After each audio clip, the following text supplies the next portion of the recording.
नमस्कार साथियों, आज है 31 अक्टूबर 2025। स्वागत है आपका हमारे चैनल स्ट्रेटडेव पर, जहां हम परिक्रमा में प्रतिदिन लेकर आते हैं आपके लिए भारत और विश्व के रक्षा समाचार।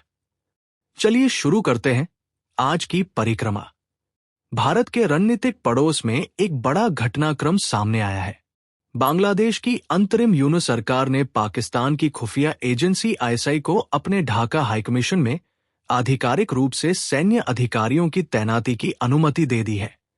इस निर्णय के अंतर्गत एक ब्रिगेडियर, 2 कर्नल और 4 मेजर स्तर के आईएसआई अधिकारी साथ ही अन्य सैन्य और तकनीकी कर्मचारी अब बांग्लादेश में अपनी उपस्थिति दर्ज कराएंगे। न्यूज 18 और दी वीक ने इसकी पुष्टि की, जिसके बाद इस समाचार ने रणनीतिक क्षेत्र में गहरी चिंता पैदा कर दी। ये कदम बांग्लादेश और पाकिस्तान के बीच शेख हसीना की अनुपस्थिति के दौर में बन रहे नए समीकरण का प्रतीक माना जा रहा है। शेख हसीना के जाने के बाद यूनुस के नेतृत्व में जो अंतरिम सरकार बनी है, उसने पाकिस्तान के साथ नजदीकियां बढ़ाने के संकेत दिए हैं। अब इस नई व्यवस्था के अंतर्गत आईएसआई और बांग्लादेश की एजेंसी डीजीएफआई के बीच संयुक्त खुफिया समन्वय व्यवस्था तैयार की जा रही है। इतिहास के पन्नों में झांके तो ये नया गठजोड़ 1971 के उन दिनों की याद दिलाता है, जब पाकिस्तान की सेना ने तत्कालीन पूर्वी पाकिस्तान यानी बांग्लादेश में बड़े पैमाने पर बंगाली जनता पर अत्याचार किए थे। उस समय भारतीय सेना ने ही बांग्लादेश की आजादी की दिशा में निर्णायक भूमिका निभाई थी। आज वही बांग्लादेश अब पाकिस्तान की खुफिया एजेंसी के लिए दरवाजे खोल रहा है, जिससे भारत के लिए गहरी रणनीतिक चिंता खड़ी हो गई है। सुरक्षा विश्लेषकों का मानना है कि आईएसआई इस साझेदारी का प्रयोग भारत के पूर्वोत्तर राज्यों में अपने पुराने नेटवर्क को पुनः सक्रिय करने के लिए कर सकती है। विशेषकर त्रिपुरा, मिजोरम और असम जैसे सीमावर्ती राज्यों में आईएसआई द्वारा संचालित अलगाववादी समूहों को फिर से सहारा मिल सकता है। बांग्लादेश का ये निर्णय दक्षिण एशिया में फिर से अस्थिरता पैदा कर सकता है और भारत बांग्लादेश संबंधों में अविश्वास का माहौल बना सकता है। सार्वजनिक विमर्श में ये प्रश्न उठ रहा है कि क्या यूनुस सरकार पाकिस्तान के इशारों पर नई रणनीतिक दिशा अपना रही है, और क्या ये बदलाव भारत के लिए एक नई सुरक्षा चुनौती की शुरुआत सिद्ध होगा। भारत की औपचारिक प्रतिक्रिया अभी सामने नहीं आई है, लेकिन सुरक्षा एजेंसियां इस पूरे घटनाक्रम पर कड़ी निगरानी रखे हुए हैं। आने वाले दिनों में ये साझेदारी दक्षिण एशिया की शक्ति संतुलन रचना को किस दिशा में मोड़ेगी, ये देखना महत्वपूर्ण होगा। अब एक दूसरा समाचार कपूरथला से आ रहा है, जहां 29 अक्टूबर 2025 को द ट्रिब्यून समाचार पत्र ने ये छापा है कि कपूरथला आर्मी छावनी में साफ सफाई कार्यकर्ता राजा को गिरफ्तार किया गया है। राजा, जो संविदात्मक कर्मचारी था, पर आरोप है कि उसने प्रतिबंधित सैन्य क्षेत्र की छवियां और संवेदनशील सूचना अपने आईएसआई संपर्कों को भेजी। पुलिस ने एसएसपी गौरव तोरा के नेतृत्व में इस जासूसी का मोबाइल फोन से प्रमाण लिया। एक अन्य व्यक्ति की संलिप्तता भी सामने आई, जिससे ऐसे एक नेटवर्क होने की संभावना लग रही है। बांग्लादेश में आईएसआई अधिकारियों की तैनाती का समाचार इस जासूसी मामले से सीधे जुड़ता है। इस तैनाती से संकेत मिलता है कि आईएसआई अपनी गतिविधियों का विस्तार बांग्लादेश के माध्यम से कर रही है और संभवतः इसे पूर्वोत्तर भारत तक फैला रही है। कपूरथला मामले सहित मई 2025 में हुई अन्य गिरफ्तारी, जैसे ज्योति मल्होत्रा और देवेंद्र सिंह, बताते हैं कि आईएसआई जासूसी का संकट भारत में अभी भी बना हुआ है। बांग्लादेश आईएसआई सहयोग इससे और बिगाड़ सकता है, विशेष रूप से नॉर्थ ईस्ट में अस्थिरता के लिए। भारतीय सेना भी ने साइबर हमलों के उत्तर में हाल ही में कड़े कदम उठाए हैं और अब फिजिकल जासूसी के मामलों पर भी कड़ी नजर रखी जा रही है। ये स्थिति भारत बांग्लादेश संबंधों को और कमजोर बना सकती है। बांग्लादेश को इसके परिणाम के बारे में सोचना होगा। ध्यान देने योग्य बात यह है कि राजा जैसे संविदात्मक सफाई कर्मचारी का उपयोग आईएसआई द्वारा स्थानीय संपर्क बनाने के लिए एक पुरानी रणनीति है। यह स्थापित करता है कि कैसे कम दर्जे के कर्मी भी गुप्त सूचनाओं के आदान प्रदान में शामिल हो सकते हैं। ये गठजोड़ भारत के लिए सुरक्षा चुनौती बढ़ाएगा, विशेषकर यदि बांग्लादेश की वर्तमान सरकार इस रणनीति को समर्थन दे रही है। अब अगला समाचार भारत द्वारा ईरान के छाबार पोर्ट विकास से जुड़ा है।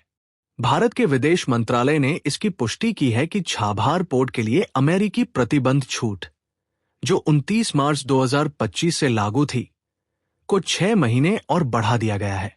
ये छूट भारत को अपनी company India ports global limited (IPGL) के माध्यम से बिना किसी अमेरिकी दंडात्मक कार्रवाई के शहीद बेहेश्ती टर्मिनल का संचालन और विकास जारी रखने की अनुमति देती है। ये पोर्ट 2018 से भारत के द्वारा विकसित किया जा रहा है और अब तक 8 मिलियन टन से अधिक कार्गो का संचालन कर चुका है। ये ईरान, अफगानिस्तान और मध्य एशिया के साथ विशेष रूप से international north south transport corridor (INSTC) के कारण व्यापार का महत्वपूर्ण मार्ग है। पाकिस्तान की ISI द्वारा ढाका में तैनाती और कपूरथला में जासूसी मामलों के बीच ये छूट विस्तार भारत के लिए एक रणनीतिक संतुलन का संकेत है। छाबार पोर्ट चीन प्रायोजित ग्वादर पोर्ट (CPEC) का एक विकल्प है, जिसे भारत पाकिस्तान की नीतियों के उत्तर में विकसित कर रहा है। इस पोर्ट की रेल कनेक्टिविटी जहादान से तेजी से बनाई जा रही है, जो पश्चिम एशिया में बढ़ते तनाव के बीच महत्वपूर्ण सिद्ध होने वाली है।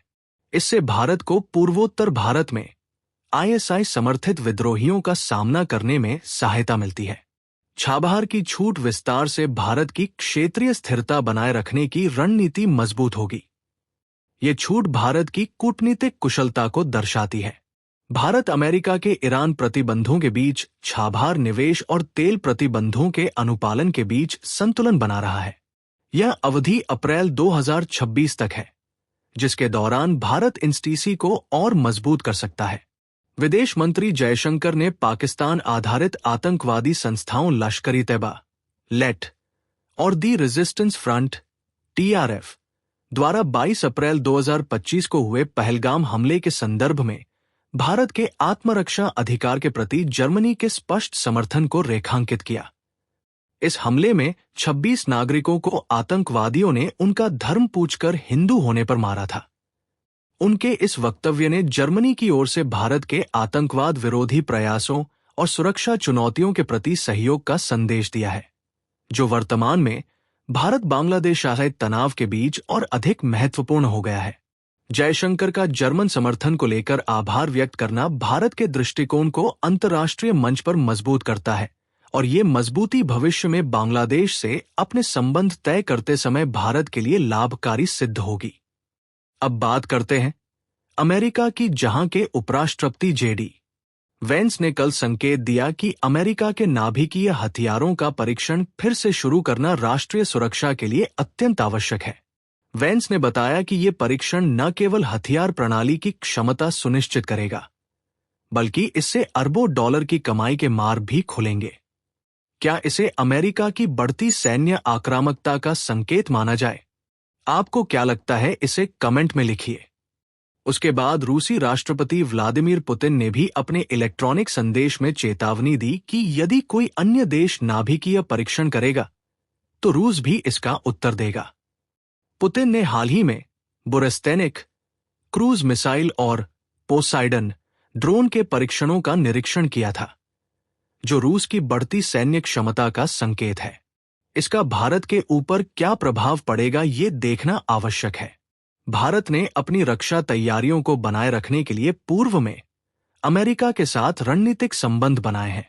भारत की आवश्यकता अब इस नाभिकीय प्रतिस्पर्धा में अपनी स्वतंत्रता और सुरक्षा को मजबूत करने की है, क्योंकि यदि चीन या पाकिस्तान भी अपने परमाणु हथियारों की संख्या बढ़ाते हैं तो स्थिति और भयंकर हो सकती है और को भी इस प्रतिस्पर्धा में शामिल होने के लिए विवश होना पड़ेगा।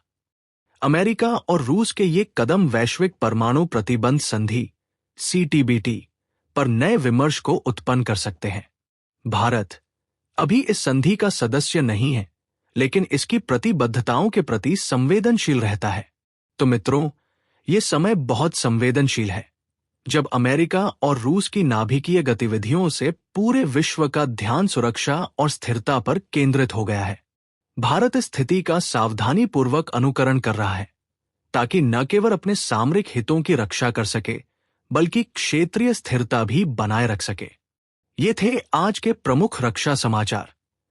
हम आशा करते हैं कि आपने क्षेत्रीय और अंतर्राष्ट्रीय सुरक्षा की जटिलताओं को समझा होगा। परिक्रमा के इस एपिसोड के साथ हम यहीं विराम लेते हैं। बने रहिए हमारे साथ और जुड़े रहिए भारत और विश्व के प्रमुख रक्षा समाचारों के लिए। वीडियो अच्छी लगे तो लाइक कीजिए, शेयर कीजिए और चैनल को सब्सक्राइब कीजिए। धन्यवाद।